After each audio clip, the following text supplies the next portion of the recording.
Começa agora Cinema na Varanda, com Chico Firman, Michel Simões e Thiago Faria. Varandeiras e varandeiros, começando mais no Cinema na Varanda, eu sou o Michel Simões. Episódio de hoje número 140, Cris Lume. Pois é, chegamos aqui. Pois é, Thiago Faria.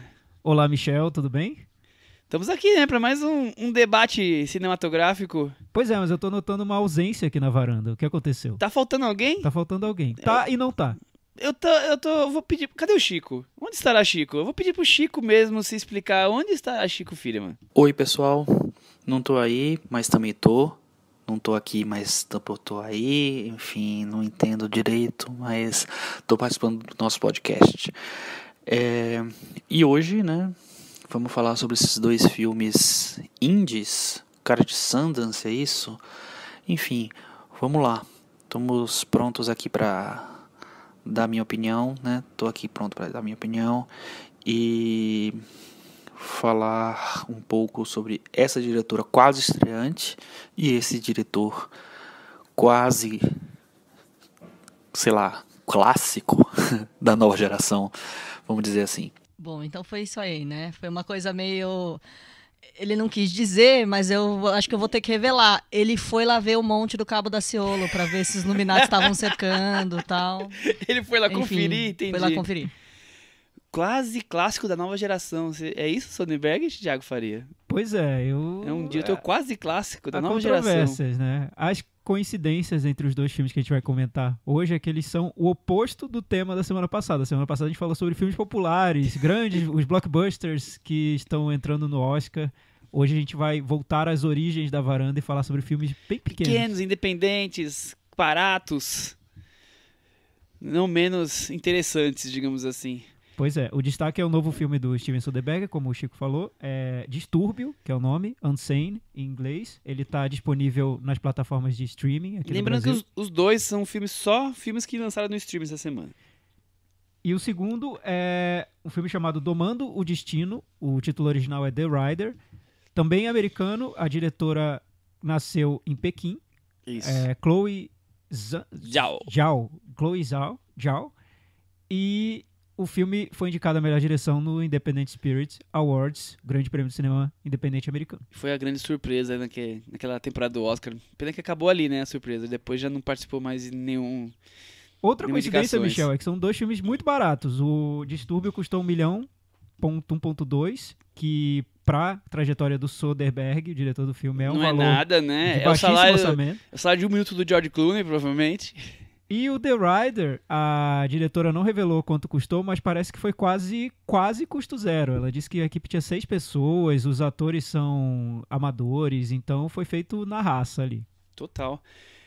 Mas antes, Cris, a gente começar a entrar nos assuntos, tem aquele momento que... Normalmente o Chico canta, mas ele não tá aqui, então não vai ter cantoria. Ah, velho, não vou cantar não. Então é isso. Thiago, traz o cantinho do ouvinte, por favor. Com Thiago Faria. Boa. Bem, semana passada nós falamos sobre Oscar, as mudanças no Oscar, o tão polêmico melhor filme popular, que ainda não sabemos como vai funcionar. Essa semana não se falou mais sobre o assunto, né? Silêncio, né? Silêncio na academia, silêncio em Los Angeles. Só que os nossos ouvintes comentaram lá no nosso blog cinemanavaranda.com, deixaram opiniões e são opiniões ali bem até polêmicas também sobre o assunto. O Tomás Amâncio, ele falou que a academia sempre teve noções discutíveis do que seria um bom filme ou até do que seria um filme. As notícias sobre a diversificação do plantel de eleitores deixaram o Tomás animado, pois isso representa um incremento de pontos de vista, mas esse último anúncio me parece, além de mal calculado, precipitado. Por que não esperar o resultado da abertura da academia antes de mudar mais alguma coisa? Ele está torcendo para que a academia volte atrás, ou que chutem o balde de uma vez e incluam prêmios do estilo melhor filme popular, mas nem tanto, melhor filme que fez sucesso, mas só em um nicho de audiência, ou melhor trailer que não deu num filme tão bom assim. Adorei as provocações aí. Outro que fez provocações, e ele deixou claro que ele estava sendo bem-humorado, sarcástico, foi o Hélio Yoshida, que está sempre aqui dando umas cutucadinhas boas, na varanda, gosto. Boas cutucadas. E ele falou que ele tem a posição dele que é de ser a favor das mudanças. ficou parecendo que os críticos não querem que a audiência dê sua opinião. Afinal, do que a audiência sabe? Para os críticos não sabem de nada, só sabem comprar pipoca e assistir ao filme do horário mais próximo. Por que o medo pela mudança, do novo? Por que o medo da voz do povo? Será que a opinião popular não será aquilo que os críticos querem? Ou acho que ele quis dizer que os críticos não quereriam ouvir a opinião do público. Opinião do público. Então seria melhor calar a voz popular e só permitir a opinião da elite fechada que tem o dom do conhecimento do cinema. Espero que o Oscar não mude de ideia e vá em frente com essa intenção. Pode dar errado? Sim, pode. Nesse caso muda de novo. Qual é o problema? Além disso, ele sugere voto popular também no Varanda Awards. Ter o voto do público. Tá aí uma sugestão dada. Eu acho que o Hélio, nesse momento de debates presidenciais para governador, ele entrou naquele clima de pergunta uma coisa, responde mais ou menos outra, né? Porque a gente debateu o programa inteiro e não é sobre voto popular, né? A ideia do Oscar. É o filme mais popular. O público vai continuar sem votar lá no Oscar. Vai ser uma espécie de parlamentarismo. Então, não foi aberta. Os críticos democráticos. Os críticos não estão nem discutindo essa possibilidade do povo votar.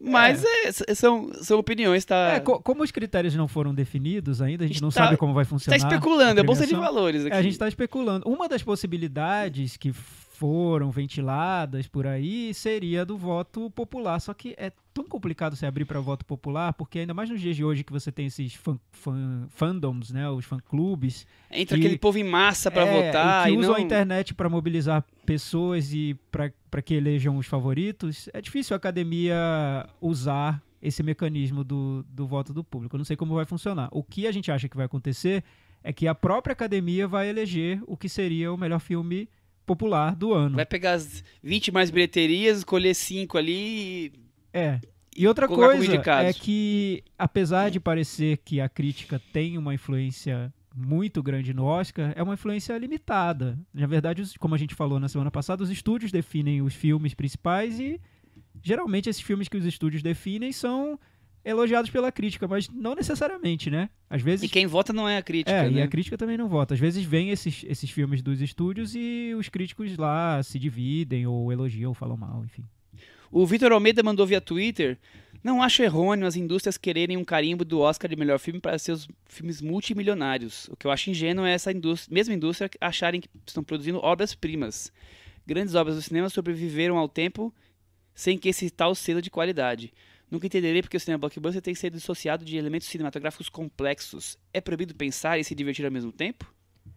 Sim, o grande problema é esse. Não seria quem escolhe os filmes, se é a crítica ou se é o público, mas por que alguns filmes ocupam um espaço diferente ou seriam desmerecidos em comparação a filmes considerados de prestígio ou de arte, enfim. Acho que essa é a discussão principal. Sim, total. O Carlos Lira, ele falou o seguinte: mais interessante seria acabar com o Oscar de filme estrangeiro e criar o Oscar de filme por continente. Talvez os filmes de outros países pudessem ganhar mais destaque e visibilidade. É uma ideia dele. Eu achei uma ideia bem diferente, eu não tinha ouvido isso antes. Eu também, mas eu acho completamente improvável, mas é legal colocar isso como reflexão. Imagina o melhor filme africano ou da Oceania, do Oscar, vendo 5 indicados. Eles não veem um. Imagina a possibilidade disso acontecer. É bem curioso. Seria super curioso. E, para fechar o cantinho, o nosso querido Gustavo Joseph, que está sempre aqui com a gente, falou que muito legal o episódio sobre o crédito de aberturas. Uma das minhas preferidas do Saul Bass é Goodfellas, Um Bom Companheiro. Simples, criativo, já dá a ideia da pegada do filme sem chamar tanta atenção. Legal. E antes da gente terminar com o Cantinho do Ouvinte, Michel, você esqueceu de um comentário que foi um dos melhores da semana, lá no Facebook. Nosso amigo José Maria Vasconcelos. José Maria Vasconcelos. Ele estava brincando, dizendo que se tivesse um Oscar para filme brasileiro, poderíamos chamá-lo de Oscarito? Enfim, um trocadilho aí, criativo e tudo. E eu rebati e falei que o Oscar de filme popular poderia chamar o Oscar Michel Simões, né? Como porque assim? O Oscar filme popular, que é algo que o Michel é a minha cara, gosta é muito. isso. E aí ele sugeriu que pro nome do Michel, seria interessante a criação de um guia Michelin, onde os filmes teriam muito esforço para conseguir cada estrela. Ele fez referência ao guia gastronômico, que vai de 1 a 3 estrelas. Ou os restaurantes que nem entram no guia, restaurantes né? que nem entram nesse guia gastronômico, quem ganha 3 estrelas é considerado o restaurante obrigatório. Deve ter tipo 10 restaurantes no mundo que E tem até 3 casos de estrelas. chefes que quando perdem uma estrela sofrem horrores. Teve um caso até de um suicídio de um chefe, enfim. Eu acho que esse guia Michelin pro cinema... Cris, eu vou mudar seria as minhas interessante. estrelas pra 0, 1, 2 e 3. Nós vamos Porque ter não passa de 3 assim, mesmo, né? um quarto de estrela, um sexto de estrela. Acho que vai ser um massacre de estrelas. Tinha filme que eu acho que nem ia ganhar estrela, viu? Nesse raciocínio Pois é. aí, viu? Então é esse o Cantinho do Ouvinte. Mandem seus comentários lá no blog, pode ser também no Facebook, no Twitter. Hoje a gente vai falar de cinema independente, mas também, se vocês quiserem comentar sobre o Oscar, sobre outros assuntos da semana, fiquem à vontade. Tá que a gente traz liberado. na semana que vem. Tá liberado. Ah, Thiago, eu esqueci, cara. Teve mais um, muito importante. É só um registro. A Clarice Menezes Vieira mandou e-mails pra gente elogiando, falando sobre Trama Fantasma. Legal, Clarice, continue falando com a gente, depois nós vamos responder lá o seu e-mail. Maravilha, Michel. Vamos começar com Distúrbio, Cris Lume. Vamos. Filme dirigido pelo Steven Soderbergh. A gente já falou sobre o Soderbergh um pouco quando falamos sobre Roubo em Família, no episódio número 96, que era Ex-Aposentado e Perigoso. Já adiantávamos essa história de aposentadoria golpista do Soderbergh que fala, mas não se concretiza. Vamos ver o que o Chico tem a comentar sobre a carreira do Soderbergh, porque por acaso ele também não teve nesse episódio, então ele nunca falou sobre o Soderbergh aqui na varanda. Vamos lá. Steven Soderbergh. Eu nem sei por onde começar a falar do Steven Soderbergh, porque ele é um diretor que ele tem uma carreira tão maluca, né? Tão... não só de altos e baixos, eu diria, mas de coisas tão diferentes, de momentos tão diferentes da história dele no cinema, que eu nem sei dizer se hoje eu gosto ou não do Steven Soderbergh. Eu acho que no começo da carreira dele, eu acho que ele era um diretor que me interessava bastante. Eu tinha achado o Sexo, Mentiras e Videotape um filme super diferente do que eu conhecia, do que eu estava vendo até ali no cinema. Então foi uma coisa que me deu me causou um certo interesse. Depois ele foi para umas coisas de uma narrativa um pouco mais convencional, mas que tinha de vez em quando filmes que eu gostava bastante, como O Inventor de Ilusões, que é um filme que eu acho muito bonito, e como Irresistível Paixão, que foi um dos meus filmes favoritos daquele ano dele, né? Ele é de 98.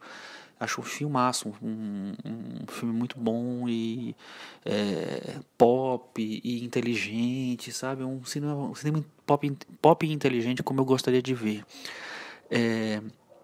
Ele fez o Traffic, né? Que é um filme na época que eu achei bem legal. Hoje em dia eu não sou tão fã assim, gosto um pouco menos, mas eu acho que tem bastante virtudes. E parecia, então, para mim ali, que ele ele ganhou o Oscar, né, por Traffic. E ele, além disso, ele fez um feito que pouquíssimas vezes aconteceu, inclusive aconteceu só nos anos 30, 40 do Oscar, que ele concorreu no mesmo ano por 2 filmes diferentes. Ele concorreu pelo Traffic, que ele ganhou, e concorreu pelo Erin Brockovich. Isso não acontecia há muitos anos. Então, tava meio que na cara pra mim, assim, virou um mega diretor, entrou pro Olimpo de Hollywood, assim. Só que não aconteceu, né? É impressionante, porque depois do Traffic, ele fez o 11 Homens e um Segredo, né, com aquela realeza hollywoodiana daqueles início dos anos 2000. Teve 3 filmes, cada um pior que o outro, né? O primeiro foi mais legal, depois o negócio foi ficando um pouquinho mais meia boca. E aí ele intercalava umas coisas muito loucas, porque ele fazia filmes tipo Full Frontal, ele fazia tipo... ele refilmou Solaris. Mano, refilmou Solaris. É um diretor ambicioso, no mínimo, né?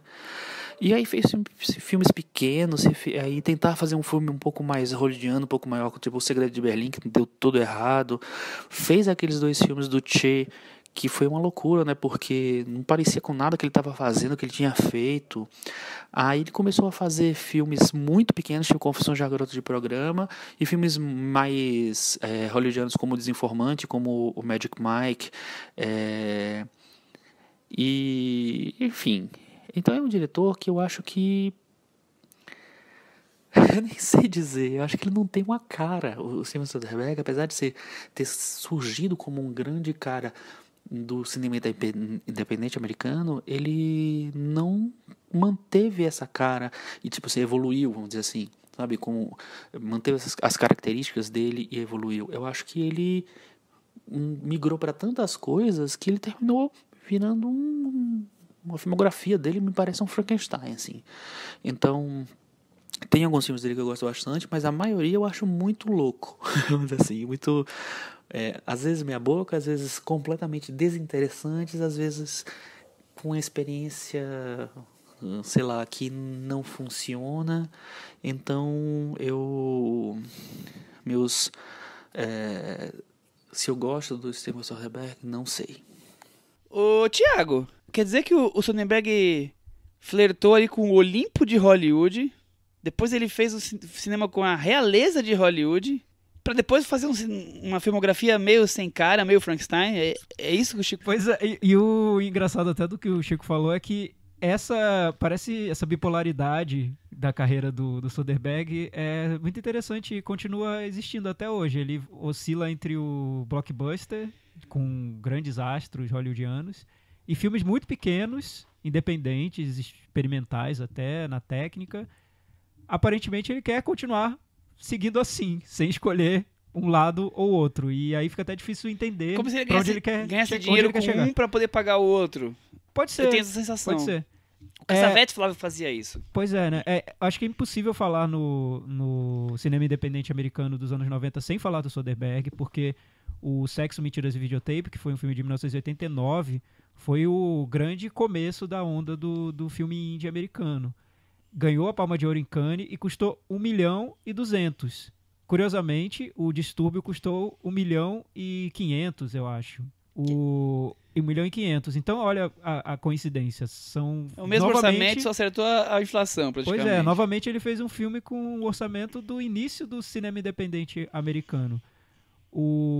E também o Sexo, Mentiras e Videotape tratava de temas que voltam em Distúrbio. A vigilância com câmeras, a figura do stalker, que na época representava outra coisa, hoje mudou um pouco. Então, o Soderbergh sempre está voltando a questões que passeiam pelo cinema dele. Ele vai ao Olimpo e volta ao porãozinho dele de cinema independente. Eu acho curioso essa faceta dele de fazer filmes grandes, comerciais, tipo Erin Brockovich, Traffic ou 11 Homens, e ao mesmo tempo fazer esses filmes minúsculos aí de valores. Eu acho legal, ele mostra que ele é versátil.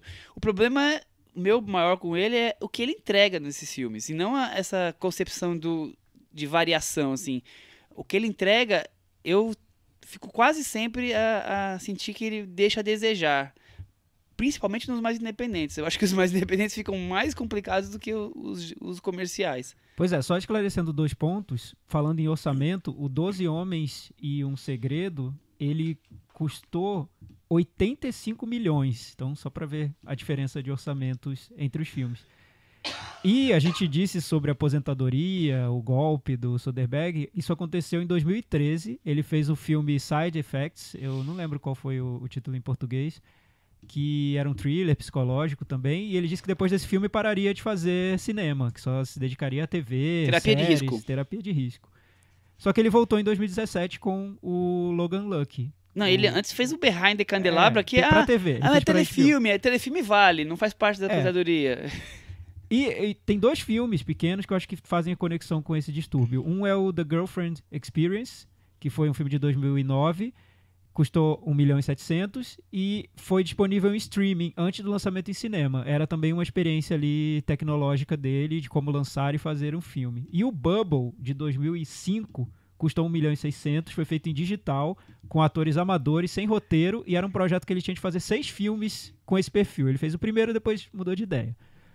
Só que, então, é interessante ver que esse estilo mais indie, experimental, vem pontuando a carreira dele desde o início. Mais espaço, né? Aí, Thiago, eu faço uma pergunta já, meio que não entrando no filme ainda, mas ainda falando disso. Qual que é a diferença entre experimentação e afetação dessas decisões dele? Tem experimentação. O Distúrbio foi todo gravado com o iPhone 7 Plus. Esse é o grande chamariz do filme. É o grande marketing do filme. Grande marketing do filme. Ele foi dirigido, fotografado, editado pelo Soderbergh. Ele usou até 2 codinomes. Para fotografia ele usou o Peter Andrew, que é uma referência ao pai, e para edição Mary Ann Bernard, que é uma referência à mãe. Então ele fez o filme praticamente sozinho. E, então, é o cara do Gorillaz, né? Pois é. É o Damon Albarn do cinema independente. Você nota que eu fico com a impressão de que o filme parte desse desafio tecnológico para depois se interessar por qualquer outra coisa. Ele quer fazer um filme com iPhone, qual seria o roteiro mais adequado para isso? Por isso que eu pergunto entre experimentação e afetação, que para mim é exatamente isso. Eu quero fazer um filme com iPhone, mas eu não sei o que fazer. Então agora eu vou ter uma ideia. E o mote original era só fazer um filme com iPhone. E ao mesmo tempo que ele tem esse desejo de experimentar, ele é um diretor muito conhecido, que os atores respeitam. Então ele conseguiu uma Claire Foy, que interpretou a Rainha Elizabeth nas primeiras 2 temporadas do The Crown, para fazer o papel principal. Daí vem um filme super experimental, feito com iPhone, mas com a Claire Foy. É um meio termo que ele tá conseguindo. E com um elenco de coadjuvantes, alguns relativamente conhecidos, né? Pois Julie é. Temple. Eu queria até saber da Cris. Cris, onde entra a Claire Foy nessa história? Eu acho que é isso mesmo.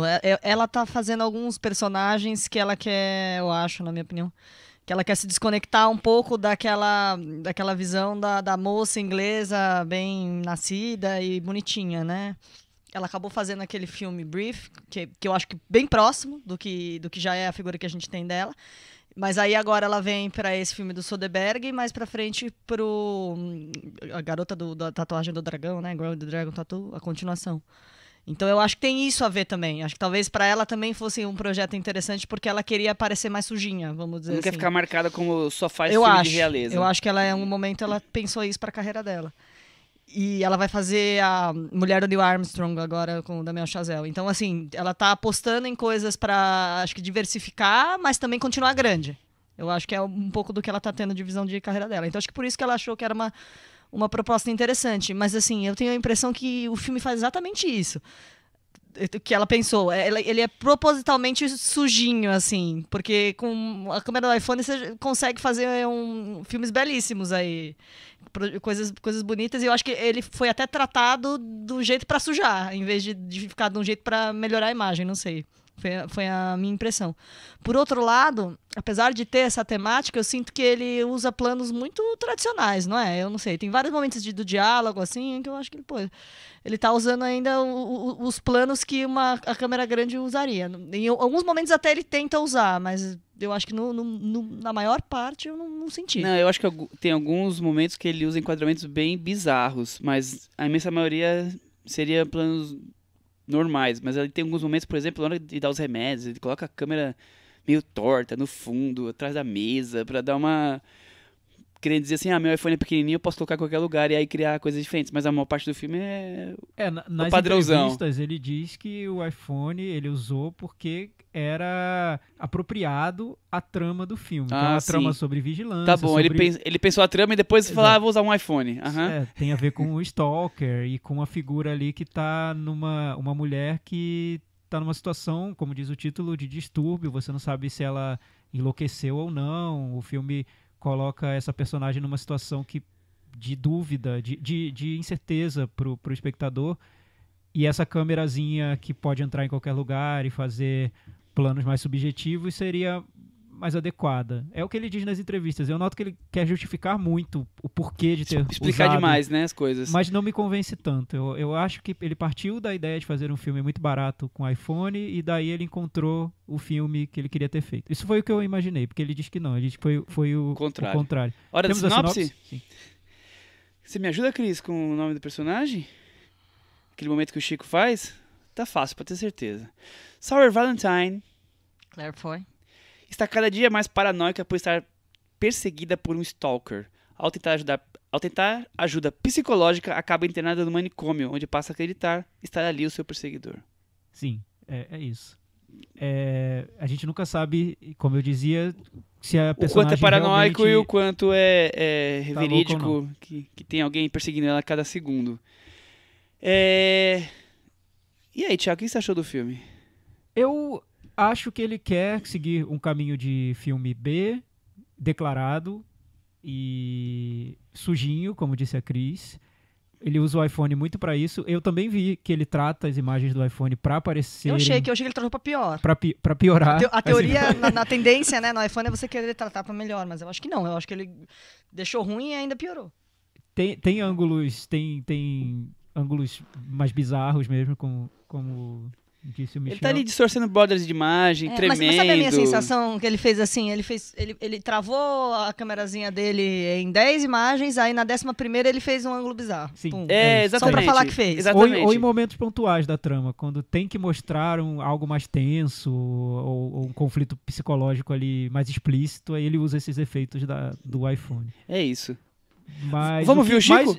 Antes do Chico, só falando dessa história do sujinho, do Soderbergh, a intenção é sujinha, mas o Soderbergh, uma característica dele, do cinema todo dele, que às vezes me incomoda, às vezes não, porque acho que aí tem que se adequar ao projeto, é que ele é meio asséptico até nas imagens. Ele é muito clean. Nossa, total ele tem ele tem quase uma obsessão, quase um toque, uma obsessão pela limpeza das imagens, por deixar tudo muito organizado no plano.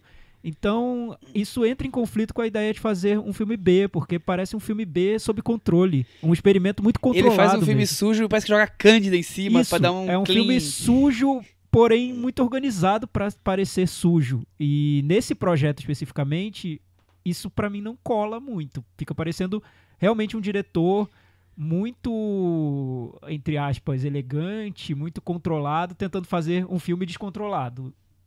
Não deu muito certo. Acho que o Chico vai falar sobre isso também. Chico, e você? O que você achou de Distúrbio? Olha, se eu falei que eu não sabia direito como começar a falar do Soderbergh, quando eu fui falar da carreira dele, imagina agora falando desse filme. Não sei por onde começar, porque me parece um filme que tem algumas ideias, parece seguir algumas linhas, e eu acho que ele se embanana todo na tentativa de fazer alguma coisa, sei lá, entre o autoral e a chacota, entre a coisa fun, né, engraçada, e a coisa mais séria e tal. A princípio parece um filme, vamos fazer um filme completamente independente, porque eu não tenho dinheiro, sou um diretor muito pobre, já anuncio há 5 anos, 10 anos que eu vou parar, mas continuo fazendo filme. Eu acho que é o diretor que mais fez filme depois que anunciou que ia parar, mas enfim. E aí parece, vou fazer um filme com o iPhone 7 Plus, né? Beleza, com a câmera do iPhone 7. Tem um aplicativo lá que deve ter melhorado um pouco as imagens. Ok, tá, mas novidade não é, porque, enfim, muitos filmes foram feitos com iPhone, inclusive o Tangerine, que, sei lá, 3 anos atrás já tinha chegado aos cinemas brasileiros, e é um filme bem mais interessante, é um filme que tem se justifica mais fazer um filme naquele formato. Então esse filme, beleza, tem essa coisa de fazer um filme completamente indie, mas X, né? E aí? Foi por onde? Fez o quê? Que resultado ele chegou? Eu acho que ele não consegue chegar a um resultado nenhum, porque além dessa proposta, tem a proposta de fazer um estudo psicológico da personagem, né? Ela é uma personagem que, a princípio, é uma personagem sã, que ela vai participar de uma experiência para provar uma coisa, para chegar numa coisa, e no final ela fica presa naquilo. Será que ela na verdade está pensando, inventando tudo? Então é uma fórmula muito batida, que está num filme, num formato que geralmente não é esse, mas também não é muito diferente do que é feito por aí. Acho que é meio louco a maneira como como o Soderbergh muda de tom o tempo inteiro, né? Tem a coisa o estudo psicológico, será que é alucinação? O filme denúncia porque tem meio que uma conspiração ou não, e tem também é da minha cabeça ou existe mesmo um thriller acontecendo, é uma coisa. Então ele muda de perspectiva várias vezes e eu não acho isso que é feito de uma maneira saudável e narrativamente bem feita, bem construída. Eu acho que parece que ele simplesmente não tinha certeza do que queria fazer e muda de decisão no meio do meio do caminho. Então me parece um filme que tem várias partezinhas em que se está seguindo um caminho e aí termina virando para outro. Enfim, foi um filme super barato, apesar de ter uma atriz do momento no elenco, a Claire Foy, né? Que eu não vi, né? E muita coisa, porque ela ficou famosa mesmo na série lá da realeza britânica, né? Que a Cris é fã, então eu não tenho uma grande relação com ela. Por isso mesmo, eu não acho que o trabalho dela nesse filme seja tão bom assim, porque eu acho que, né, a gente já viu tantas atrizes tão entregues e tão cheias de sei lá, nuances ali. Eu não vi nada de especial na Claire Foy nesse filme, e acho que o formato também não ajudou. Não sei até que ponto se justifica ter feito esse filme no iPhone 7 só pra dizer que é pobrinho, será? Não sei, eu achei que é um filme que ele tem um problema de porquê. De por que se fez assim. De por que se resolveu contar essa história. De por que se tomou determinadas decisões. Eu não acho que nada se justifica muito. Eu acho que tudo fica meio na proposta. Acho que ele quis fazer um besão. Mas é um besão? É um besão true? Não acho. Eu acho que é um wannabe besão. Então, sei lá, eu acho que o Unsane é bem meia boca, vamos dizer assim. Ele acabou batendo algumas teclas que nós já comentamos aqui, e acho que outra coisa que ele levantou foi, acho que duas coisas básicas: fórmula batida, mais ligado ao roteiro, e por que esse filme? Pra que esse filme? Qual a razão eu acho de que o existir? objetivo foi brincar com essa tecnologia. Fetiche do próprio diretor. Uma das características do Soderbergh é essa vontade de experimentar tecnicamente com os filmes que ele faz. Só que é aquela coisa, cinema não é só técnica. Para o diretor talvez seja interessante passar um tempo experimentando maneiras diferentes de filmar. Qual câmera você usa para fazer qual filme. Ainda mais quem chegou no estágio que ele chegou. Ainda mais quem está lá na posição dele. E com a vantagem de gastar muito pouco nesses projetos. Então ele pode investir 1 milhão, 1,5 milhão e ter uma bilheteria de 15 milhões saindo no lucro, que foi o que aconteceu com esse, aliás. Ele tá teve ótimo. Uma bilheteria não tão boa para um padrão Soderbergh, mas para o padrão do filme, ótima bilheteria. Ele conseguiu tirar um bom dinheiro disso. Não o prejudica economicamente, e para ele é um desafio técnico. É a criatividade técnica, que eu acho que é isso que ele tá meio o que cinema desafiando dele. ele mesmo, talvez. Como seria fazer esse filme com um iPhone? Funcionaria? E aí ele faz o filme, tentando explorar esse recurso a favor da narrativa. Eu acho que ele tenta, assim. Eu não vejo como um filme desleixado. Só acho que tem limitações criativas e de olhar do próprio Soderbergh que vão contra a proposta suja e extremada do filme. Ele não consegue chegar lá com o que ele tem. Porque o que acontece nesse filme é que ele quer nos colocar no ponto de vista de uma personagem que não é... uma narradora que não é confiável, que a gente não sabe o que ela tá fazendo, se ela tá louca ou não, e se ela é vítima de uma grande conspiração, ou se é ela que tá imaginando aquilo na cabeça dela, que, como o Chico disse, é uma fórmula super batida de thriller psicológico. Mas usando esse pouco recurso do iPhone em ambientes muito fechados, claustrofóbicos, ele tenta nos transferir para essa confusão da personagem. Até certo ponto, eu acho que dá certo. Ele foi um filme que para mim foi envolvente. Eu não achei um filme totalmente errado. Eu só vejo um descompasso no que é o Soderbergh e o que é a proposta do filme. O Cris, eu também acho que não é um filme totalmente errado, mas eu, por exemplo, eu acho que a chave do filme, desse tipo de filme, seria o claustrofóbico. E eu não me sinto nessa situação. Você Qual foi a sua reação aí? Não me sinto, não. Ele tenta realmente criar isso em alguns planos com a personagem da Claire Foy, mas acho que ele não consegue.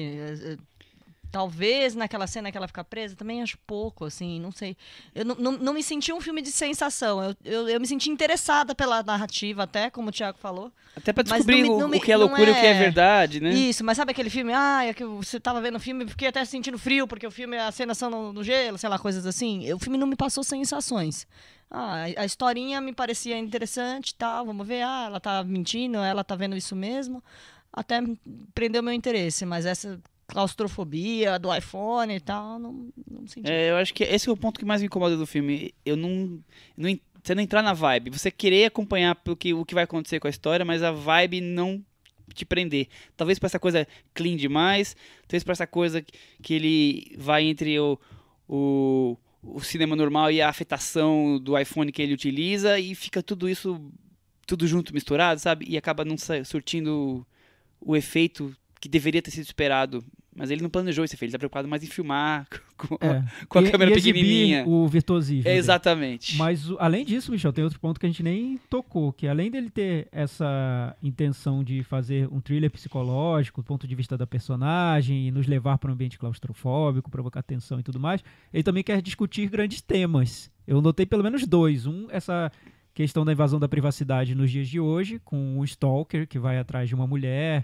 E a tecnologia que a gente usa hoje com redes sociais, internet, facilita esse tipo de perseguição. E o outro, ele vai atacar uma grande instituição e como essas grandes instituições usam de pessoas, da ingenuidade de algumas pessoas. Leis, contratos, ingenuidades e tudo mais. Formar golpes ali envolvendo seguro, planos de saúde. Ele acaba tratando de um tema muito maior. Isso é típico do cinema do Soderbergh, usar uma trama de gênero, no caso é um thriller psicológico, para fazer uma denúncia social. E nesse caso ele tenta isso também. Eu acho que ele falha muito, porque o filme passa longe de discutir profundamente de alguma lado, coisa. Né? Mas eu acho interessante ele ter tentado fazer uma espécie de mistura de Erin Brockovich com um filme de terror e um thriller psicológico. Ele é um filme muito pequeno mesmo. Eu acho que vai ser esquecido logo, até por quem é fã do Soderbergh. Mas é muito curioso como é um filme que remete a outros filmes muito importantes da carreira dele. Principalmente o Sexo, Mentiras, Videotape, que é o grande filme dele até hoje. Um filme que virou a referência do cinema do Soderbergh. E também aos filmes que ele tenta denunciar alguma coisa e tratar de questões sociais, que seriam o Erin Brockovich, ou até, num caso mais extremo, o Che, que ele filmou. Sim, ou o Traffic sobre drogas. drogas. Sobre drogas. Então o filme cria uma conexão entre vários pontos do cinema do Soderbergh, de uma maneira desajeitada, mas isso mostra pra mim que é um projeto que pra ele foi caro, não foi algo que ele fez de qualquer jeito. De qualquer jeito. Não foi. E o pior é que provoca essa impressão de ser um filme que ele fez de brincadeira. Sim. Tem um tempo livre aqui, tem um iPhone, tem a Claire Foy, vamos fazer esse filme. Vamos filmar. Outra coisa que eu acho bem ruim no filme é essa visão pessimista e real do mundo corporativo, que normalmente o cinema traz, mas ele traz de uma maneira caricata, que principalmente aquelas cenas com o chefe dela, com a amiga, é tudo tão irreal aquilo, tão falso, como se ninguém no mundo, durante um segundo sequer, tivesse uma atitude positiva, digamos assim. É que ele tudo tem de interesse. Uma visão amarga das Mas é amargo demais, né? Mas isso é muito comum nos filmes dele. Até aquele filme com o Matt Damon, acho que ganhou o nome, foi O Desinformante, no Brasil. O Desinformante também tem esse olhar para as corporações, que é muito amargo mesmo. Ele tem esse lado crítico em relação às grandes empresas, e você nota que na maneira de fazer cinema ele tenta fugir disso, se tornando cada vez mais independente, tendo controle total dos filmes que ele faz. É coerente ele fazer um filme barato com iPhone, editando, fotografando, dirigindo e produzindo, sem ter o controle de uma grande empresa, e nesse filme atacar as grandes corporações. Tem uma coerência aí no cinema dele. Me incomoda esteticamente, porque eu vejo esse lado clean do Soderbergh indo contra a proposta do filme, mas em conceito, no formato, é bem coerente. Ô Cris, se fosse há alguns anos, ele ia fazer igual o Lobão e lançar nas bancas de jornal esse filme? Provavelmente, né? Ele tentou formatos. O Girlfriend Experience foi o caso que ele lançou em streaming, só que ele viu que não deu muito certo. Então ele sempre tenta uma maneira de se tornar cada vez mais dono do próprio produto que ele Essa faz. experimentação eu acho muito legal. E Só é o problema é curioso, entre quando é a experimentação e quando é a afetação. Essa Sim. mistura que é o complexo. É que o que acho que destoa e que pode provocar um incômodo em quem vê é que ele é um diretor que no visual, na estética, ele tem um quê publicitário. Só que no conceito ele é anti-publicitário, porque ele quer um controle total do que ele está fazendo. Ele não quer domínio de uma grande empresa, ele não quer vender nada, ele quer fazer um cinema dele pessoal. Só que no visual dos filmes, na estética, no design, Não sai bem parece assim. publicitário. É. Então é muito clean. Então tem um ruído nos filmes dele que incomoda mesmo. Eu acho difícil. Eu gosto muito de alguns filmes dele, mas são poucos. São muito os filmes do início da carreira. E quando ele faz um blockbuster como o 12 Homens, isso combina perfeitamente, porque essa asepsia do cinema dele casa com a proposta e tudo funciona. Só que aí ele próprio deve se sentir desconfortável com isso. Não é bem porque isso que eu queria. Não era isso que ele queria, na verdade, né? Cris, meta varanda? 4,5. Thiago Faria. Eu vou dar 4,5 também. Eu vou dar nota 4. Vamos ouvir o que o Chico tem a dizer sobre a nota meta varanda. Metavaranda para Unsane, né? Distúrbio. Eu vou dar nota 4. Com a nota 4 do Chico, ficamos com 43 para Distúrbio e o filme do Soderbergh caiu da varanda. Pois é, Soderbergh, mais uma vez, né? Porque eu lembro que o Logan Lucky caiu também da varanda. Caiu, com certeza caiu, certeza. porque Eu a gente não chutei gostou ele com nada do muito filme. gosto, inclusive. Nossa, e Logan Ficou Lucky com, era ficou pior, com hein? 43 também no meta varanda. Eu o acho Era Logan pior, Lucky. quero reduzir minha nota do Logan Lucky, porque esse é um pouquinho mais legal. E eu acho o mesmo problema. Logan Lucky era pra ser um filme divertido, ágil, de roubo, e acabou ficando uma coisa mecânica. Ele não é ágil, ele difícil. tem uma barrigada lá, ele não consegue então. ser divertido. Você deu a mesma nota nos dois filmes, inclusive, Tá vendo? viu? Quero 4,5. mudar. Vamos encerrando a conversa sobre a Distúrbio agora e vamos entrar em outro filme independente, The Rider, Domando o Destino. O Chico falou no começo sobre serem dois filmes com cara de Sundance, né? Eu esqueci de falar durante o Distúrbio que o filme passou na competição de Berlim. Então, foi um filme que foi colocado ali como um dos principais lançamentos do ano ali. E o Domando o Destino, The Rider, por incrível que pareça, a nossa memória talvez falhe, ele estreou em Cannes, na quinzena dos realizadores de 2017. Então, nenhum dos dois passou em Sundance. Mas eles têm uma cara de Sundance. Por isso que a gente é o fala. estilo Sundance dominando o mundo. Dominando o mundo dos festivais. O curioso do The Rider é que ele passou na mesma quinzena que teve o Projeto Flórida. E ele ganhou um prêmio que é o prêmio da quinzena, não foi? O prêmio Arts Awards. Sim, exatamente. Ou seja, na quinzena do Projeto Flórida, que é um filme que a gente adora aqui na varanda, o The Rider se destacou e fez ali barulho nessa mesma competição do filme. Bom, acho que vamos pedir pro Chico falar um pouco aí sobre Cloizal e um pouquinho do filme, vai? Primeiro eu gostaria de dizer que é um pecado o que fazem com certos filmes quando eles são lançados diretamente nos streamings, no home video, vamos dizer assim, nos serviços, sei lá, de filme pra se ver em casa. Porque The Rider é um título bonito, né? Sei lá, dá pra traduzir de tantas maneiras, assim. E Domando o Destino realmente é um trocadilho de série Z. Sabe? Z. Acho que quem teve essa ideia brilhante... Não sei, um grande abraço para essa pessoa.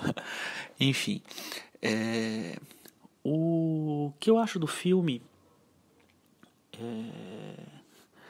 eu fui ver com muita expectativa, porque se criou uma certa aura em torno desse filme, né? Um filme que de repente, assim, no meio do anúncio do Spirit Awards, né, que é o Oscar do cinema americano, do cinema independente americano, ele teve 2 indicações surpreendentes para melhor filme e para melhor direção. Teve ainda, acho que se não me engano, melhor fotografia e montagem. E aí, então eu cheguei com que filme é esse que merece toda essa atenção, né, do Spirit, e foi ele, se não me engano, foi ele que roubou a vaga de, por exemplo, do 3 Anúncios para um Crime nesse prêmio. Então, foi meio curioso o que aconteceu ali, essa superexposição. A Chloe Zhao, né, ela já tinha uma carreira que já tinha uma certa celebração, né? O primeiro filme dela, que é o Songs My Brother Taught Me, tinha ganho vários prêmios, tinha, né, passado por festivais, tinha, sei lá, acontecido um pouco no circuito. Então, o fato dela ter uma ascendência oriental também acho que ajudou a chamar a atenção para essas obras dela. Então, assim, eu fui ver com uma certa expectativa, mas eu acho que, apesar de eu achar que ela filma muito bem, né, ela tem filma muito bem, a câmera é muito boa, acho que ela tem várias escolhas bonitas de fotografia, de composição, posicionamento dos personagens, da maneira como ela deixa os personagens se abrirem diante da câmera. Pelo que eu vi, praticamente todo mundo era estreante ou pouquíssimo experiente com câmera, né? O protagonista tinha aparecido num documentário onde ele faz ele mesmo, tal. Ele aparece como ele mesmo, então acho que não tinha muita coisa inventada, né? Ali no tipo de relação de cotidiano, né? Os personagens são parentes e tal. Mas eu acho que ela deixa isso de uma maneira muito solta, muito natural, como as coisas fluem. A menina, né, a irmã dele, acho ela uma personagem super gostosa de ver, né, super, super fofinha, com a deficiência que ela tem uma interação muito, muito legal. Eu acho que ela filma bem esse ambiente, e ela captura muito bem, para mim, completamente alheio a esse mundo, esse universo meio lado B do western americano, né? do oeste americano, na verdade, o western não, do oeste americano.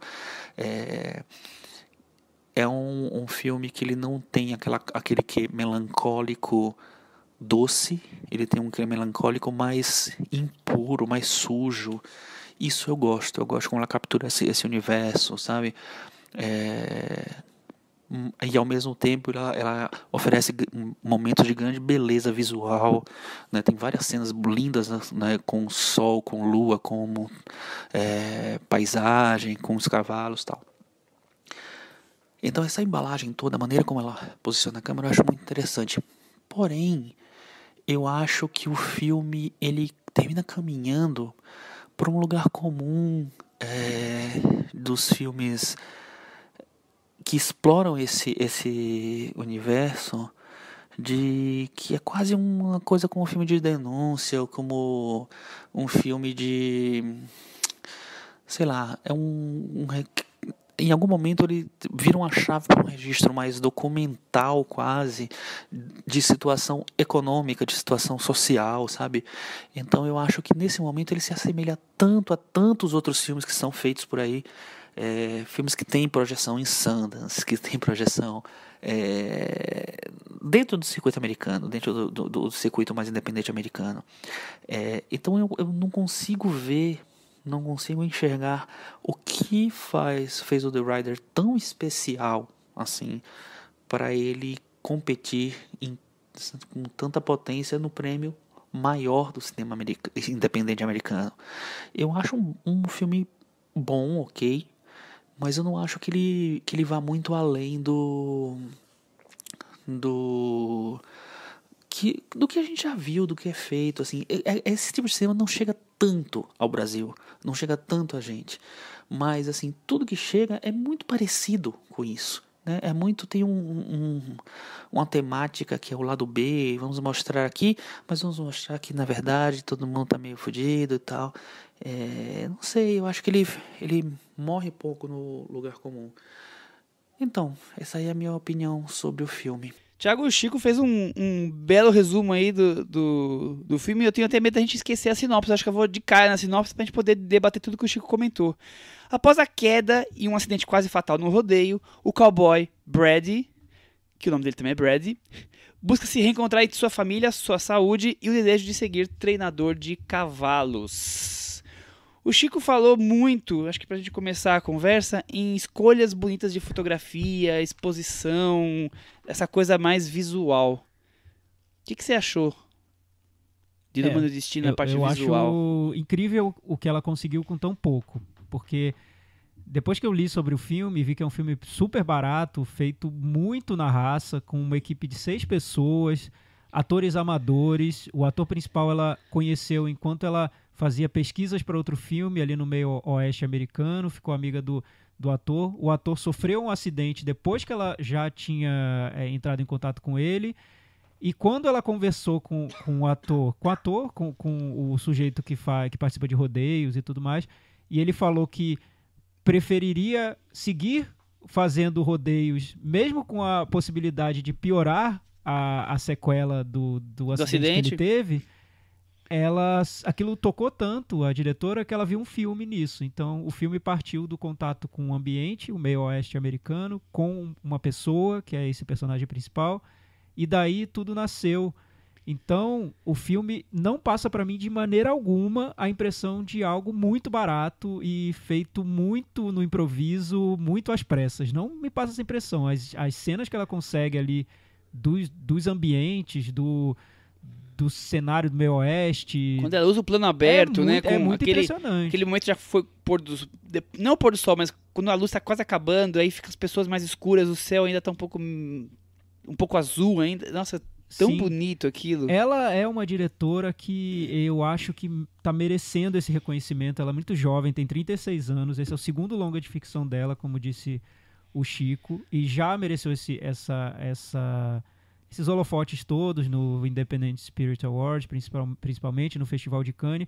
Eu acho que é totalmente justo. Ela é chinesa, foi para Londres com 15 anos, com 19 ela se mudou para os Estados Unidos, se dedica a personagens outsiders dos Estados Unidos, principalmente os que vivem em reservas indígenas, como é o caso do mundo de The Rider, é numa reserva ali. Então você vê uma mistura de valores americanos, por um lado o valor do Velho Oeste, do cowboy, e por outros índios, e tudo convivendo ali num ambiente de pobreza mesmo. Não estamos falando do herói do rodeio típico americano, não tem nada de glamour no filme. Na verdade, os personagens sonham com o sucesso no rodeio, mas é um sucesso tão longínquo que talvez nunca apareça pra ninguém. É aquele que vai ter 1 em 1 milhão, né? E eles estão ali tentando buscar o seu holofote, né? E ela usa muito a influência do ambiente em que eles vivem e desses símbolos, dessa simbologia do rodeio na vida deles e na construção da identidade desses personagens. Acho que isso que foi pra mim o que mais me tocou no filme. E eu acho que é o que interessa mais a diretora. Não fazer um novo faroeste ou fazer um drama estilo Sundance sobre personagens que estão na pobreza e que não tem perspectiva alguma, mas tentar entender como todo aquele ambiente e toda aquela ideia cultural do mundo do rodeio, da cultura country americana influencia na construção da identidade desses personagens. E por isso ela se interessou, eu acho, por um homem que se vê perdendo essa identidade, porque quando ele sofre um acidente ali no rodeio e ele para de poder participar daquele evento, o mundo dele rui, ele não tem mais para onde ir, ele vai ter que trabalhar talvez num supermercado, pegar um subemprego qualquer, e nisso tudo perde o sentido para ele. É quase o fim da vida, né? Exato, assim. ele não tem mais o que fazer, a identidade dele se desconstrói de uma hora para outra, cai, né, desaba. É curioso, acho que isso no filme, o Chico fala muito em melancolia suja. Eu acho que isso é o grande ponto que a Chloe Zhao consegue diferenciar do que a gente fala de Sundance. Normalmente os filmes de Sundance são sobre losers do filme independente americano, com uma melancolia meio doce, é aquela coisa meio triste, mas quer ser bonitinho. E esse filme não, a melancolia meio suja, meio árida mesmo, e não tem a alegria é agridoce mesmo, né? É aquela coisa de ficar revendo vídeos de rodeios que eles não podem mais reviver porque sofreram acidentes e ficaram com sequelas. Então é tudo muito triste, deprimido, mas sem que, como o Chico também comentou, sem que caia pro melancólico, né? É aquele golpe no baço, no boxe, assim, que vai te minando, mas sem fazer melodramas, por mais que tenha alguns momentos que ela usa uma trilha sonora meio carregada demais, mas eu acho que esse que é o grande diferencial do cinema dela, do cinema de Sundance, no que a gente chama desse conceito aí maior. É que quando a gente pensa em filmes de Sundance, eu entendo o que você está dizendo, Michel, que parece que eles sempre tentam aliviar um pouco a tristeza com algo fofo. Meio fofinho, exatamente. E esse não tem fofura. Filme. Não tem mesmo. Ela parte de uma ideia bem documental. Ela fazia documentários antes de ir para ficção. Ela não tenta fugir um pouco disso, criando situações de ficção. O ator do filme, que é o Brady Jardot, ele disse que é a história dele, só que ao mesmo tempo não é, porque ela criou várias situações que ele próprio, durante as filmagens, dizia que não faria daquele jeito. E ela disse, tudo bem, mas siga o roteiro, porque eu quero que o personagem seja assim. É sobre a experiência dele, mas ao mesmo tempo não é. E o que ela faz também, ao mesmo tempo, é não trair o que seria o destino daqueles personagens. Aqueles personagens não têm futuro mesmo.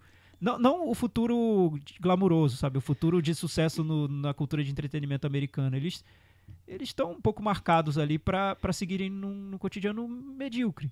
Sim, infelizmente sim, até porque como a vida deles é aquilo, né? É viver em comunidade entre os amigos e viver em torno de cavalos, rodeios e tudo mais. Como a função principal, o que eles mais gostam, foi eliminar da vida deles, eles só vivem do passado e do relacionamento com os amigos, que ainda vivem disso. Então, quer dizer, tá tudo influenciado por essa questão ligada ao domar, ao cavalgar, né? Então, pra onde eles olham, tem alguma coisa triste de lembrança deles. Eu não consigo ver. É um filme sobre desesperança, né? Total. Sim. Eu vi mais essa questão da identidade, foi o que mais me marcou. Eu acho que é bem desencantado mesmo com tudo, porque não tem como ser de outra maneira. Ela vê a esperança mais nos relacionamentos ali, com a família, entre ele e a irmã, a dificuldade dele se relacionar com o pai, e como se dá amizade com outras pessoas da idade dele. Tem uma cena que eu acho muito bonita dos amigos com ele numa fogueira, tocando violão.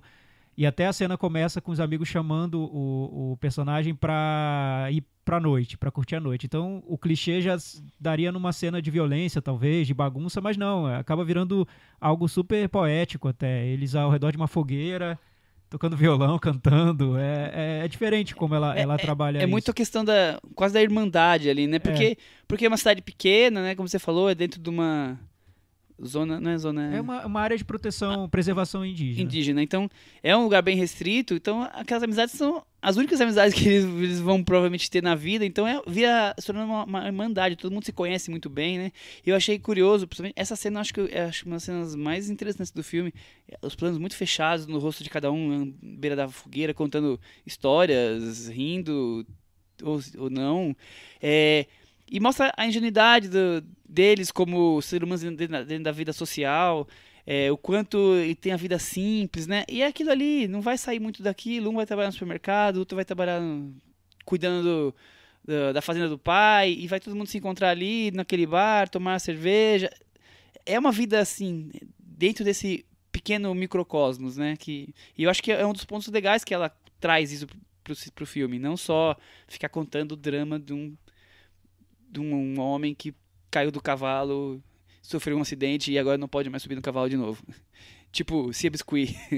Os draminhas que depois... Que Hollywood faz, que depois vamos trazendo uma grande vitória, né? Que teria um momento de redenção. Todos os perdões se juntam e vai uma grande vitória. Não é isso, não tem essa redenção. Né? E você falou dos planos fechados nos atores. Como são bons atores amadores. Eu achei... O que ela tira do elenco é impressionante. Cada um interpreta a si mesmo, vocês já falaram disso. Inclusive o pai e a irmã são o pai e a irmã dele, quer dizer... E são ótimos, né? São. Foi curioso ter sido exibido junto com o Projeto Flórida, que também tem um trabalho muito bom com atores amadores, principalmente crianças. Nesse caso, é exemplar como ela transforma esses personagens em atores incríveis mesmo. Eu achei o ator principal, então, perfeito no papel. Sim, tá ótimo. Tá incrível. É.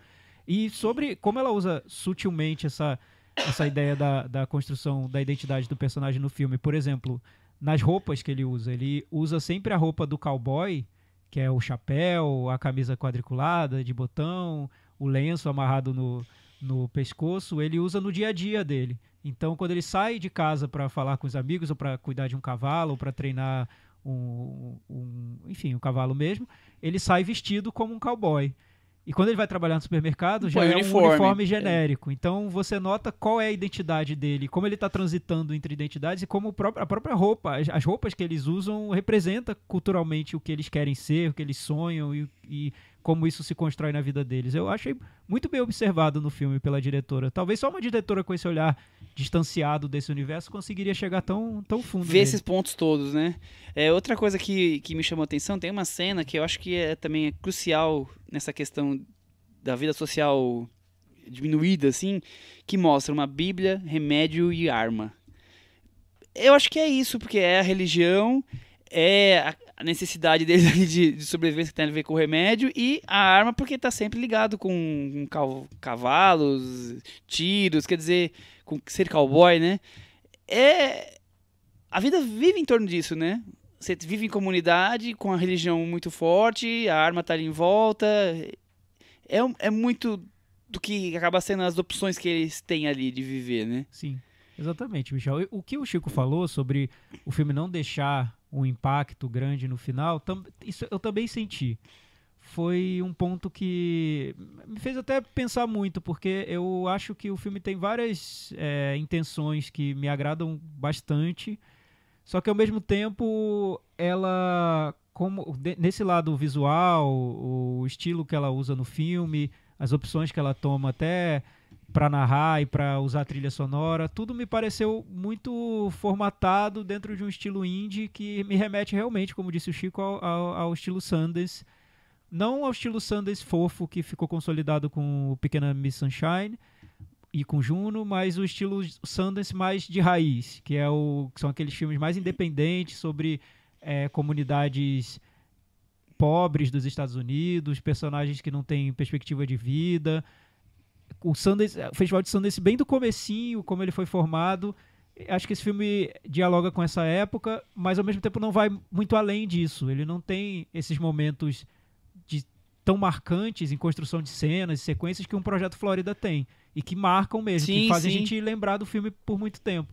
Então, ao mesmo tempo que é um filme bom, com excelentes intenções, com atuações muito boas, marcantes, ele falta alguma coisa. Eu concordo com o Chico, falta algo, eu nem sei explicar exatamente o que seria, mas talvez uma grande cena, talvez um olhar ali de direção mais marcado no filme, não tão um olhar só de observação e análise, mas um ponto de vista mais particular. Não sei o que faltou. Porque é um documentário interpretado, né, basicamente. E talvez seja esse um dos pontos, quer dizer, não tem uma visão crítica, a não ser explorar aquilo e exibir para as pessoas, mas não tem nenhum detalhe crítico além disso, do que por ser essa coisa meio, estou filmando quase que documentalmente a vida dessas pessoas com algumas mudanças aí de roteiro porque me interessam, quer dizer... É bem correto, eu acho. Correto. Não tem nada no filme que eu diga que, olha, nossa tá tudo torto, que isso aí opção me ofensiva. Não, nada, tá tudo ali. Eu quero muito acompanhar essa diretora, acho que ela tem futuro,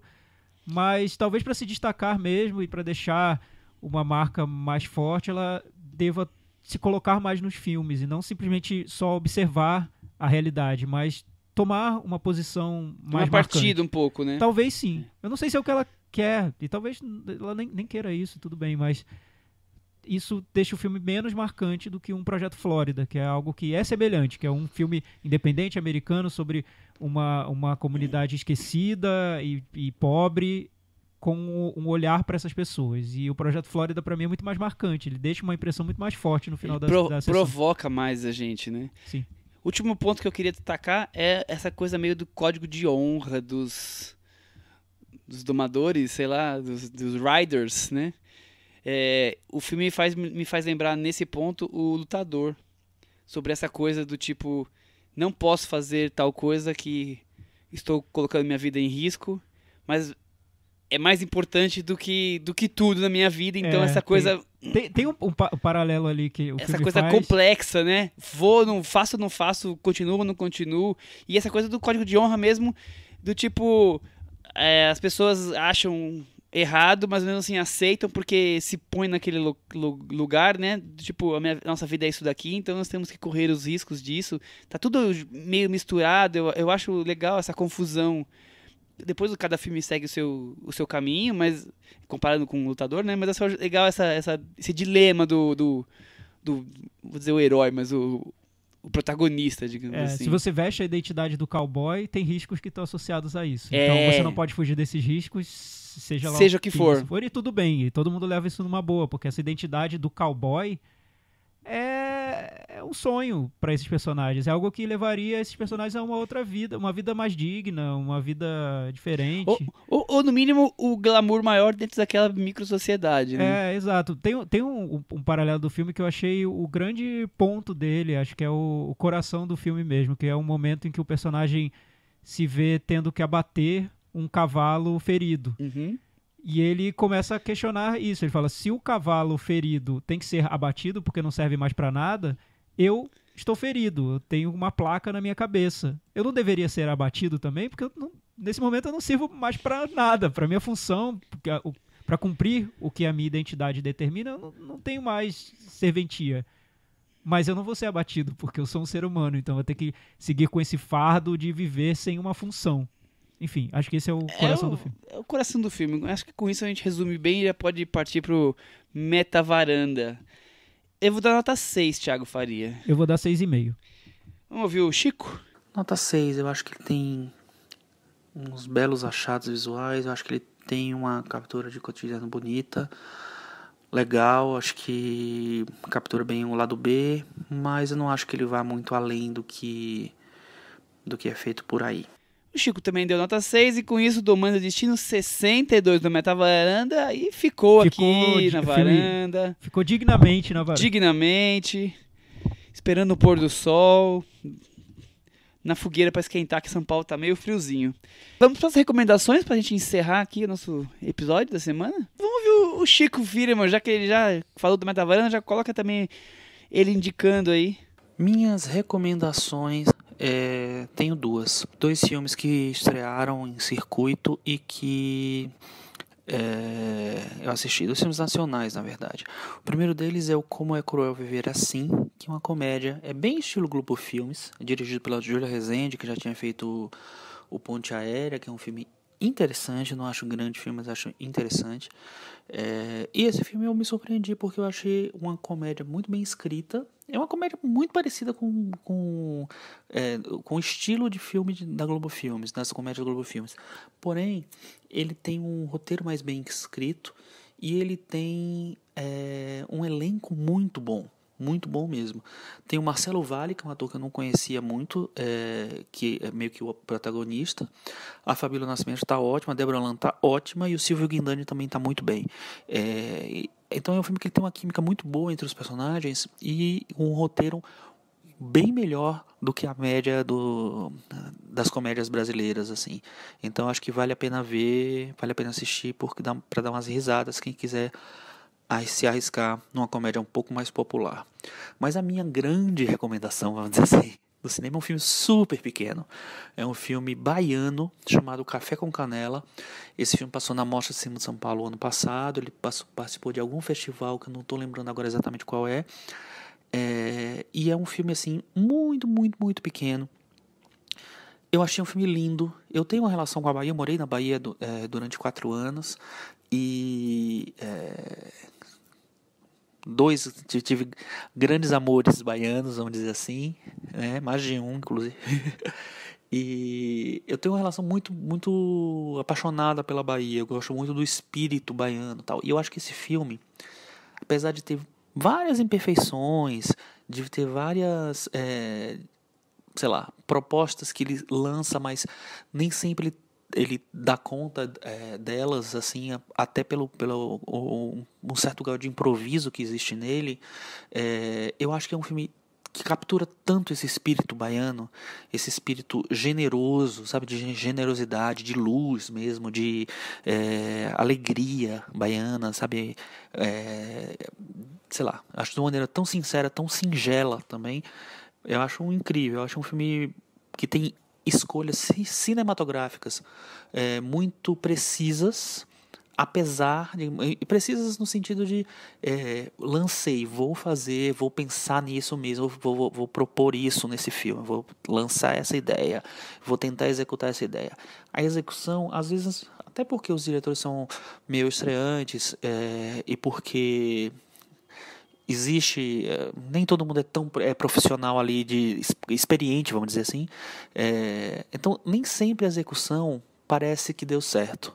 Mas só o fato da proposta do filme ter ido para isso, ter abraçado essas ousadias, pequenas ousadias, eu acho muito legal. Então é um filme para mim que é muito perto do coração, um filme que voa alto, generoso, sem afetação, um filme muito bonito. É isso aí. Colaborar. Até fiquei curioso pra ouvir esse último, porque o Chico se empolgou Café tanto. com canela, Café né? com Essa coisa canela. baiana. Vamos correr atrás dele. Vamos buscar. Que entusiasmo. Aliás, Chico. é um erro meu. Eu não vi nenhum filme da Júlia Rezende que tem tido uma carreira desses filmes que eu peço, de filmes médios brasileiros, que fala com todos os públicos, digamos assim, e tem se destacado e eu ainda não consegui ver nenhum. Eu preciso correr atrás. E você, Thiago? Tenho 2 recomendações também. Opa. Como na semana passada não tive, essa semana Está eu repondo. me empenhei para trazer. Uma delas, essa semana estreou na Netflix o desenho animado Desencanto, uma série feita pelo Matt Groening, Sabia criador que você ia dos falar Simpsons. disso. É um conto de fadas para adultos que eu vi os primeiros episódios, fiquei um pouquinho frustrado. Então não é muito uma recomendação, é mais um Destaque aí, que é coisa que tá... É curioso, os Simpsons é um desenho que marcou a minha geração, acho que todo mundo da minha geração de alguma maneira viu os Simpsons e gostou de os Simpsons, e pra mim especialmente foi super marcante. Eu era muito fã quando eu era adolescente, mas eu acho que com o tempo o criador dos Simpsons ficou um pouco desconectado das mudanças que ocorreram tanto na sociedade americana quanto no próprio mundo pop, e ele se enferrujou um pouquinho. Ele se envolveu agora em polêmicas sobre personagens dos Simpsons que não representam minorias direito. Enfim, principalmente um personagem indiano da série.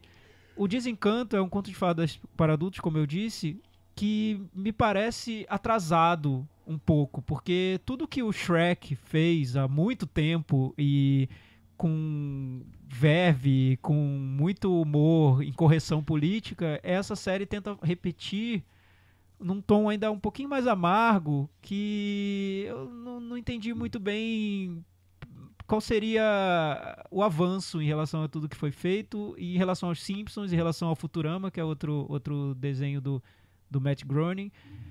Ele falha muito no humor, o humor é muito deslocado. Eu pensei que era um problema meu quando eu vi, porque eu não achei nada engraçado, e depois eu fui ler as críticas e todo São mundo reclama parecidas. disso, que a série não é engraçada, né? Ela falha na comédia.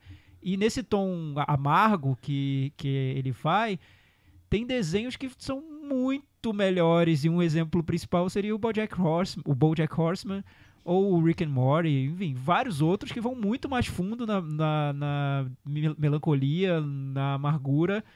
Então é um desenho que fica num ponto morno ali, que a tendência é não durar tanto. A Netflix já encomendou uma segunda temporada, então seguirá, mas eu achei bem frustrante. Não sei se eu vou continuar assistindo. Seguindo.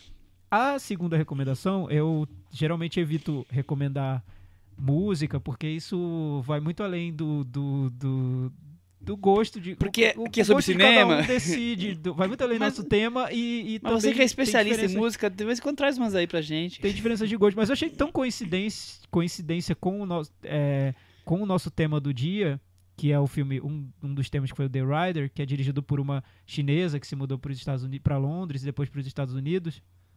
Essa semana saiu um disco de uma cantora e compositora chamada Mitski, e ela é um grande destaque da cena independente no momento, está sendo super elogiada, com razão. O nome todo dela é Mitsuki Miyawaki. Escreve M-I-T-S-K-I. Ela tem 27 anos, nasceu no Japão. O pai dela era americano, a mãe é japonesa, e o pai dela viajava muito por causa do trabalho dele. Ela não revela qual é o trabalho. Então eles se mudavam com muita frequência por causa disso. Ela já morou na Turquia, na China, na Malásia, no Congo, e se estabeleceu em Nova York, onde ela estudou cinema e música. O que é interessante para mim é que ela leva essa sensação de estar sempre mudando e a solidão que acompanha esse estilo de vida, ela leva isso para a música dela. Então, são discos ao mesmo tempo muito vibrantes, muito fortes ali na proposta do que ela tem para dizer, mas também carregados com essa sensação de solidão, como poucos conseguem transmitir. O disco novo dela, também por coincidência, chama Be the Cowboy, seja o cowboy. Tudo a ver. E trata de temas que estão muito atuais, principalmente sobre a condição da mulher e da mulher que decide ter uma vida totalmente independente e sob controle do próprio destino mesmo, que é o que ela faz, no caso ela saindo em turnês e por vários países, e quais são as consequências que isso traz, que essas decisões acarretam. É um disco que pra mim já tá entre os melhores do ano, eu achei fantástico. Mais incrível ainda é como ela trabalha com durações muito curtas. As músicas vão até, no máximo, uns 3 minutos. Tem várias de 1, 2 minutos. Me lembra em alguns momentos o que o Elliott Smith fazia, mas é muito também...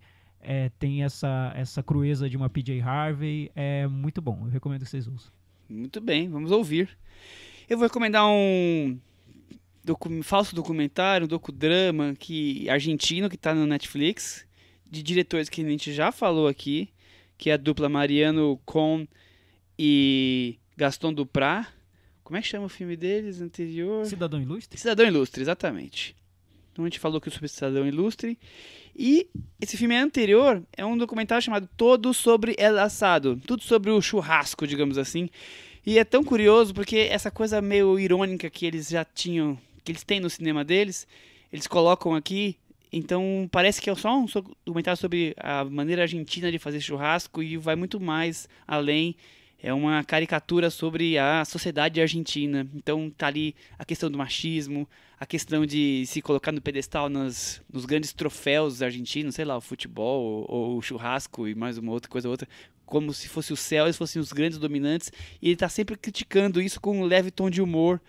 Então essa coisa do glamour, meio no campo. Então tem o cara que cresceu, ficou rico com churrasco, mas não é tão rico assim. Ele é só rico acima dos funcionários dele.